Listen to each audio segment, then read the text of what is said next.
O Código de Hammurabi e a subordinação feminina na sociedade babilônica. Direitos, restrições e contexto histórico. Olá pessoal, tudo bem? Eu sou Virgínia, e hoje vamos aprofundar cada aspecto desse importante tema sobre uma das legislações mais antigas do mundo. 1. Submissão na estrutura familiar. A família era o núcleo da sociedade babilônica, e as mulheres estavam inseridas em uma estrutura hierárquica onde o poder masculino era central. Um casamento como contrato de propriedade. O casamento não era uma escolha pessoal da mulher, era um acordo formal entre famílias, registrado em contrato escrito. O noivo pagava ao pai da noiva o teratum, um valor que compensava a perda de mão de obra da filha, já que ela passava a trabalhar para a família do marido. A mulher não tinha voz na escolha do parceiro, que era definido por pais ou tutores homens. Mesmo o dote, que era de propriedade dela, era administrado pelo marido durante a união, mantendo ele no controle dos recursos. 1.2 Autoridade masculina. O marido detinha poderes quase absolutos sobre a esposa. Ele podia repudiá-la se ela fosse negligente com as tarefas de casa, se não conseguisse ter filhos ou se fizesse fraudes contra a família. O artigo 141 previa que, se a mulher se rebelasse contra a autoridade do marido ou fosse pega roubando, ela seria reduzida à condição de escrava em sua própria casa, sem chance de libertação. Além disso, se a esposa não tivesse filhos, o marido podia ter uma escrava como concubina, e a mulher não podia se opor. 1.3 Divórcio desigual. Havia uma grande diferença nas regras de divórcio. O homem podia se separar quando quisesse, bastando devolver o dote e pagar uma indenização igual ao teratum recebido. Já a mulher só podia pedir divórcio se provasse que sofria maus tratos, era negligenciada ou foi abandonada pelo marido. Se não tivesse justificativas válidas, o artigo 143 punia-a com morte por afogamento. Viúvas podiam ficar na casa do marido falecido, mas só poderiam se casar novamente após o período de luto e com a permissão de parentes homens. 2. Controle da sexualidade feminina. A sexualidade feminina era regulamentada para garantir o controle da linhagem familiar e a propriedade do marido sobre a esposa. 2.1 Adultério como crime contra o marido. A fidelidade era um dever só da mulher. O adultério era visto como um ataque à propriedade do marido, pois ele precisava ter certeza de que os filhos que herdariam seus bens eram de sua linhagem. Se flagrada em adultério, a esposa e o amante eram amarrados e afogados no rio, conforme o artigo 129. Só o marido podia decidir perdoá-los. Já o homem casado podia ter relacionamentos com mulheres solteiras ou escravas sem qualquer punição, como diz o artigo 170. 2.2 Proteção da virgindade.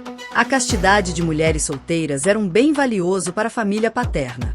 Se uma virgem fosse estuprada, o agressor era condenado à morte, e a vítima não sofria nenhuma punição. O Código reconhecia sua inocência no artigo 130. Porém, se uma mulher casada fosse acusada de infidelidade sem provas, ela podia escolher entre jurar sua inocência perante os deuses ou passar por um ordalho, ser lançada no rio.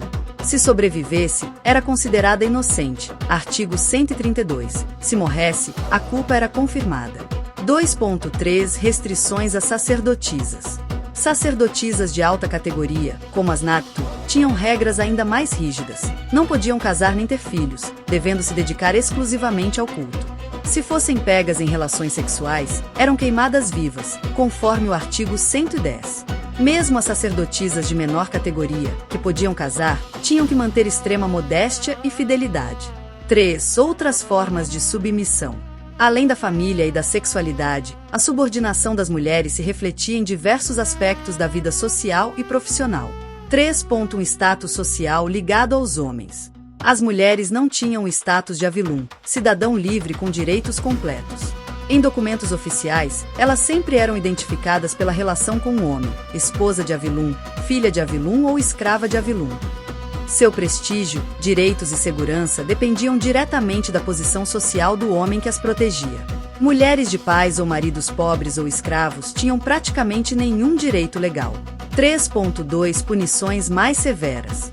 Nas poucas atividades profissionais permitidas a mulheres, como vender vinho em tavernas, as regras eram mais duras do que para homens. Se uma mulher taverneira não denunciasse crimes cometidos em seu estabelecimento ou vendesse vinho a preços abusivos, era condenada à morte. Artigo 109. Homens que fizessem o mesmo eram punidos com multas ou trabalhos forçados, nunca com morte. Além disso, mulheres não podiam ser juízes, escribas ou guerreiros. Só podiam exercer atividades domésticas, artesanato ou comércio em pequena escala. 3.3 Vestuário e comportamento público. Embora o código não tenha regras explícitas sobre vestuário, as normas sociais babilônicas determinavam que mulheres deveriam se vestir com modéstia e não aparecer em público sem um parente masculino. Quem se apresentasse em locais públicos de forma imprópria ou sem autorização podia ser acusada de prostituição, com punições que iam de multas até a morte. 4. Proteções limitadas. Apesar da subordinação geral, o código previa algumas garantias para mulheres em situações específicas. Se o marido fosse feito prisioneiro em guerra e não houvesse comida em casa, a esposa podia se casar com outro homem sem ser acusada de adultério. Artigo 134. Quando o marido voltasse, ela podia escolher qual parceiro manter.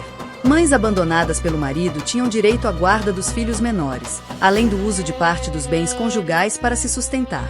Filhas de famílias ricas podiam herdar bens se não houvesse filhos homens, embora a herança fosse menor do que a dos irmãos masculinos. Mulheres vítimas de agressão física tinham direito à compensação financeira, e o agressor era punido com multas ou ferimentos proporcionais, seguindo o princípio do talhão. 5. Contexto histórico da subordinação.